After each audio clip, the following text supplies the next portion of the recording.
Hello दोस्तों, एक बार फिर से स्वागत है आपका हमारे यूट्यूब चैनल कंप्यूटर टिप्स में। तो दोस्तों, जैसा कि आपको पता है, एक्सेल एक बहुत ही पावरफुल टूल है, खासकर फाइनेंशियल एनालिस्ट और अकाउंटेंट्स के लिए। और अगर आप भी एक फाइनेंशियल एनालिस्ट हो या अकाउंटेंट हो या रिसर्च एनालिस्ट हो या फिर आप एक इन्वेस्टमेंट बैंकर हो या फिर आप इसमें से किसी भी प्रोफाइल के लिए जॉब सर्च कर रहे हो, तो ये एक्सेल के 7 फाइनेंशियल फॉर्मूलाज आपकी बहुत काम आने वाले हैं। तो इस वीडियो को बिना स्किप किए अंत तक जरूर देखिएगा। चलिए शुरू करते हैं। तो दोस्तों, इस क्रम में जो पहला फॉर्मूला होता है वो होता है पीएमटी का। पीएमटी को हम किस तरीके से यूज़ कर सकते हैं, ये देखते हैं। पीएमटी बेसिकली क्या होता है, ये पेमेंट का फंक्शन होता है। मतलब आपको कोई ईएमआई कैलकुलेट करनी हो या कोई आपने कोई लोन लिया हुआ है, आपको उसकी पेमेंट किस किस टर्म्स में और कितनी कितनी करनी है, इसको कैलकुलेट करने के लिए हम पीएमटी फंक्शन का यूज़ कर सकते हैं।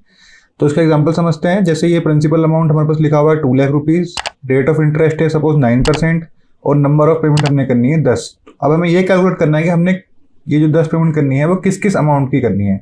तो उसके लिए हम पीएमटी फंक्शन का यूज़ करेंगे। हम लगाएंगे is equal to PMT, bracket शुरू।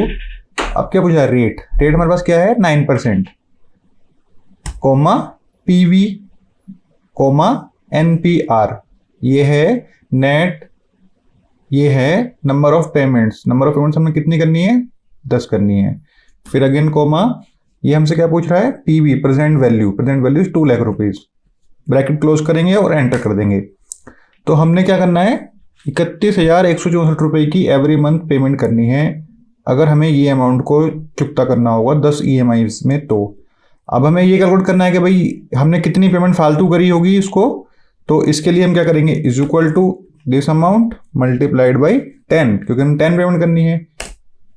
तो ये हमारे पास आएगा 3,11,640 रुपीज़। मतलब हमने 2 लाख रुपए जो प्रिंसिपल अमाउंट लिया था उसको, जो 2 लाख रुपए प्रिंसिपल अमाउंट लिया था उसको पेड करने के लिए 3,11,000 रुपए पे करने हैं। सेकंड फंक्शन, इसके अंदर हम बात करते हैं इफेक्ट की। तो इफेक्ट फंक्शन को हम किस तरीके से यूज कर सकते हैं एक्सेल के अंदर, ये देखते हैं।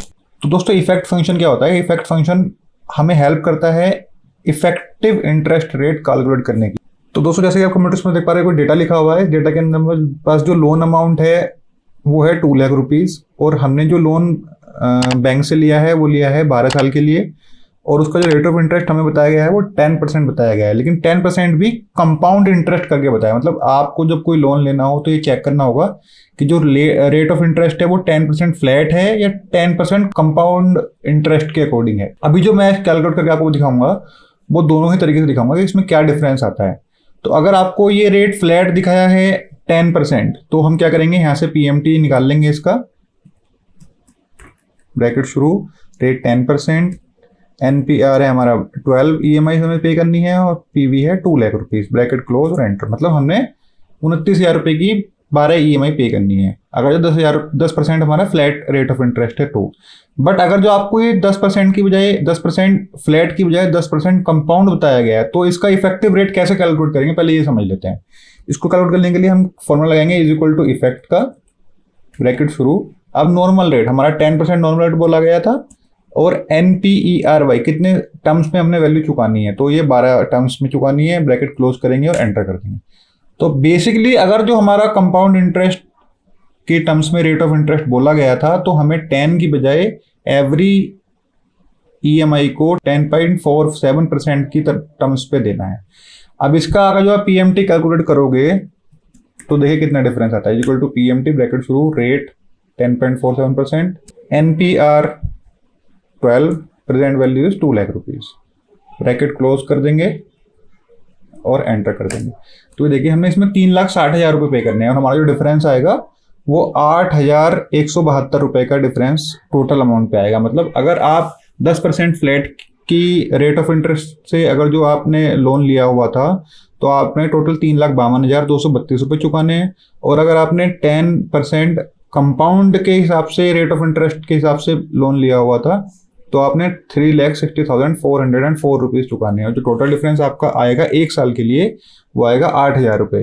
तो इस तरीके से आप जब भी कोई लोन लें तो चेक जरूर कर लें कि आपको जो रेट ऑफ इंटरेस्ट बोला गया है बैंक या कोई भी फाइनेंशियल इंस्टीट्यूट की तरफ से, क्या वो फ्लैट है या वो कंपाउंड इंटरेस्ट में है। तो यार जरूर से चेक कर लें। तो दोस्तों इसी क्रम में थर्ड हमारा फंक्शन है वो है XNPV।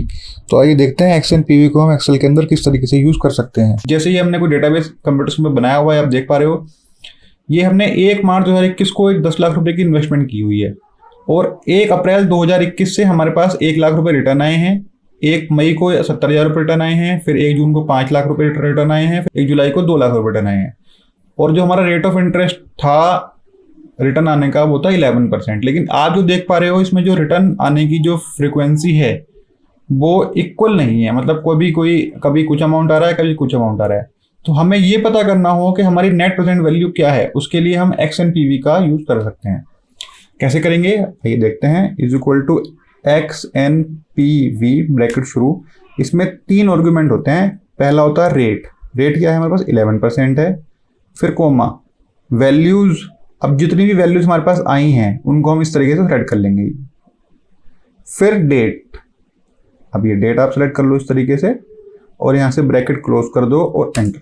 तो अभी जो हमारे पास प्रेजेंट वैल्यू है वो 1,51,929 रुपये 60 पैसे की है। अब ये वैल्यू माइनस में आ रही है, इसको आपने अगर कन्वर्ट करना हो ब्रैकेट के अंदर तो कैसे करेंगे, यहाँ से आपको प्रेस करना है कंट्रोल 1 प्रेस करने के बाद यहाँ से आपने जाना है कस्टम में जाने के बाद यहाँ से 1 2 3 4 5 6 नंबर वाले ऑप्शन पे क्लिक करना है और यहाँ से जो माइनस आ रहा है इसको डिलीट करना है, यहाँ ब्रैकेट लगाना है और लास्ट में ब्रैकेट लगा के एंटर कर देना है। तो ये वाली वैल्यू आपकी ब्रैकेट के अंदर आ जाएगी। जहाँ पे भी ये इन्वेस्टमेंट हमने यहाँ से निकाली थी ये हमने माइनस में लिखी होगी, तो इसको मैंने ब्रैकेट में ऑलरेडी कन्वर्ट किया हुआ था। आप F2 से चेक करोगे तो ये माइनस में है, मतलब जो इन्वेस्टमेंट है वो माइनस में है और जो रिटर्न है वो प्लस में आया हुआ है।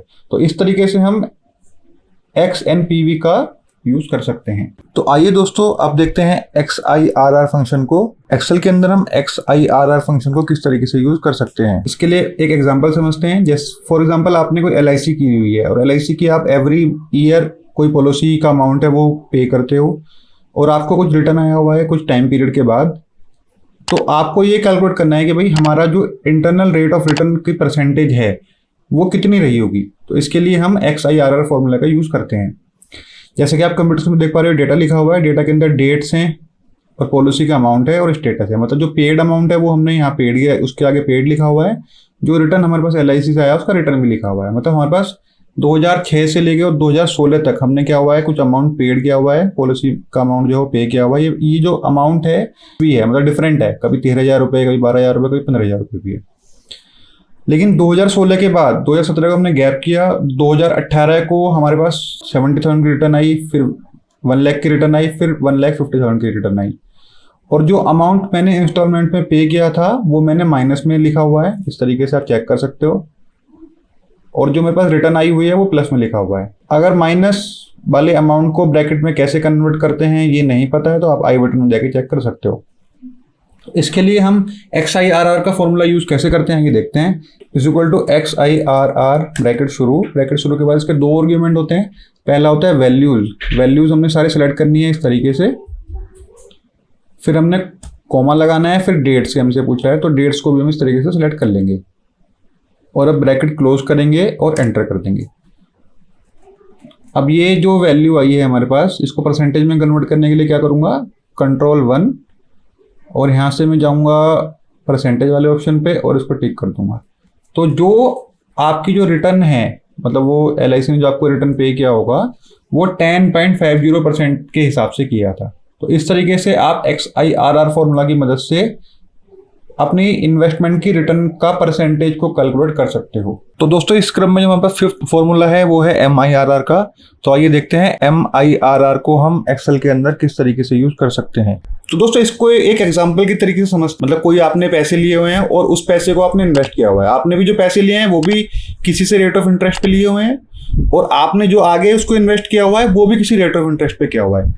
आपको जो फाइनल उसमें से बचत होगी वो कितने % होगी उसको हम MIRR के फॉर्मूला के थ्रू निकाल सकते हैं। तो आइए कंप्यूटर में देखते हैं। तो दोस्तों जैसा कि आप कंप्यूटर में देख पा रहे हो डेटा लिखा हुआ है, डेटा के अंदर डेट है और अमाउंट है। जो ये ब्रैकेट के अंदर अमाउंट है ये माइनस में है, मतलब ये हमारी इन्वेस्टमेंट है, और जो ये है जो प्लस में अमाउंट लिखा हुआ है ये सारा हमारे पास रिटर्न आई हुई है।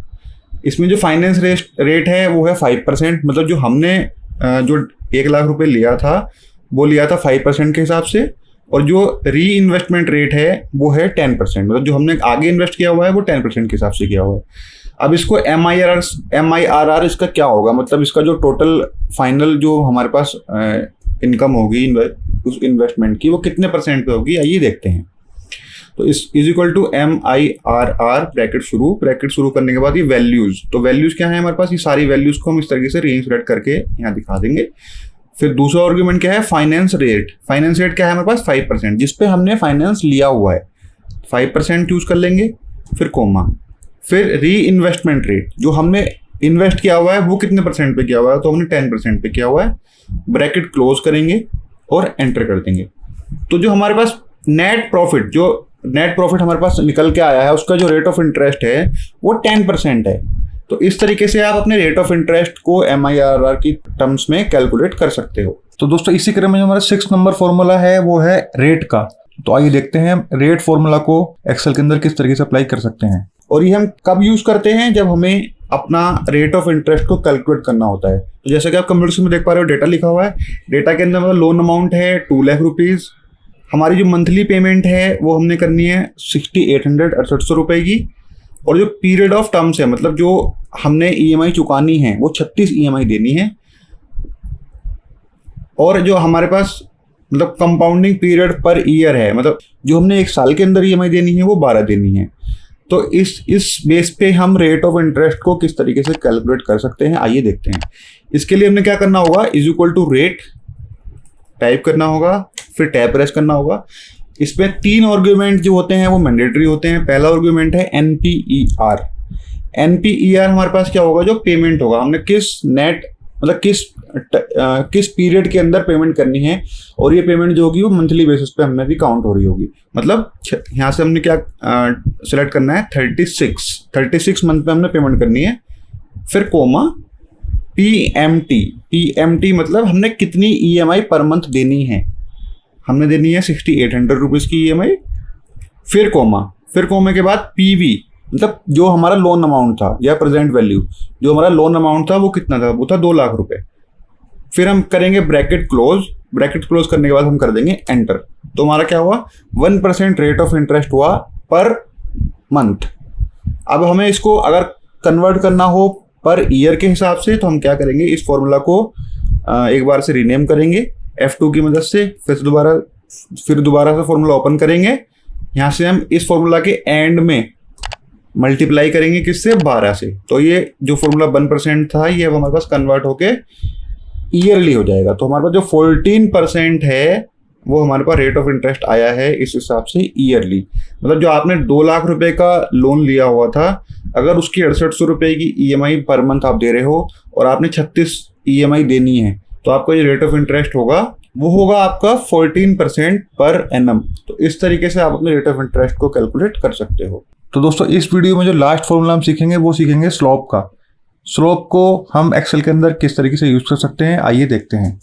तो दोस्तों जैसे अभी आपने मैथ में भी पढ़ा होगा कि हम एक्स और वाई के फॉर्मेट को, किसी इक्वेशन को स्लोप की जो फॉर्मूला की टर्म्स होती है उसमें सॉल्व कर सकते हैं। जैसा कि आप कंप्यूटर्स में देख पा रहे हो, ये हमने ग्राफ बनाया हुआ है। इस ग्राफ में आप जो डेटा देख पा रहे हो ये कुछ डेटा प्लस में है, कुछ माइनस में है, और एक लाइन खींची हुई है।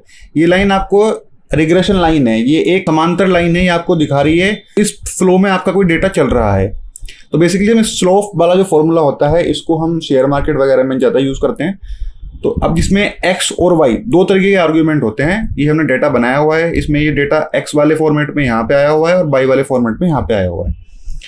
इसको एक इक्वेशन की तरह से भी समझ सकते हैं। जैसे ये आप इक्वेशन देख पा रहे हो, ये इक्वेशन है हमारे पास, मैथमेटिकल इक्वेशन है, और अगर आप इस इक्वेशन को सॉल्व करोगे तो इसका जो रिजल्ट आएगा, मतलब इसमें एक्स की वैल्यू ये वाली और इसमें वाई की वैल्यू ये वाली, अगर जो आप सॉल्व करते हो डाल के, तो जो रिजल्ट आएगा वो यही होगा जो इस स्लोप वाले फॉर्मूले से आएगा। तो इसमें हम किस तरीके से इसको यूज करते हैं आइए देखते हैं। एक्सेल के अंदर हम करेंगे is equal to slope, SLOPE, slope, bracket शुरू करते हैं। हमसे क्या पूछ रहा है, नॉन अंडरस्कोर वाई इज, मतलब जो आपका बाई वाले एरेज हैं उनको सेलेक्ट कर लेते हैं। तो ये हमारे पास बाई एरेज हैं, इनको हम सेलेक्ट कर लेते हैं इस तरीके से। फिर क्या, कोमा के बाद क्या कह रहा है, नोन एज XS, जो एक्स वाले एरेज हैं उनको सेलेक्ट कर लीजिए। ये हमने एक्स वाले एरे सेलेक्ट कर लिए, ब्रैकेट क्लोज करा और एंटर करा, तो ये -2 हमारा स्लोप आया, मतलब -2 हमारे पास एक ढाल बन के आ गई इस रेखा की। तो अगर आप इस इक्वेशन को सोल्व करोगे तब भी इसका आंसर -2 ही होगा।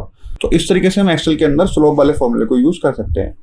इसका जो मेजर यूज होता है वो शेयर मार्केट में या स्टॉक मार्केट में ही होता है। तो दोस्तों आज हमने सीखा है PMT, effect, XNPV, XIRR, MIRR, rate और स्लोप फॉर्मूले को। अगर आपका इनसे रिलेटेड कोई डाउट है तो आप मेरे को कमेंट के माध्यम से पूछ सकते हो। दोस्तों अगर आपको वीडियो अच्छी लगी तो वीडियो को लाइक करें, चैनल को सब्सक्राइब करें और बेल आइकन को प्रेस करना बिल्कुल ना भूलें ताकि मेरी वीडियो की लेटेस्ट अपडेट आप तक सबसे पहले पहुंच पाए। Thank you, thanks for watching.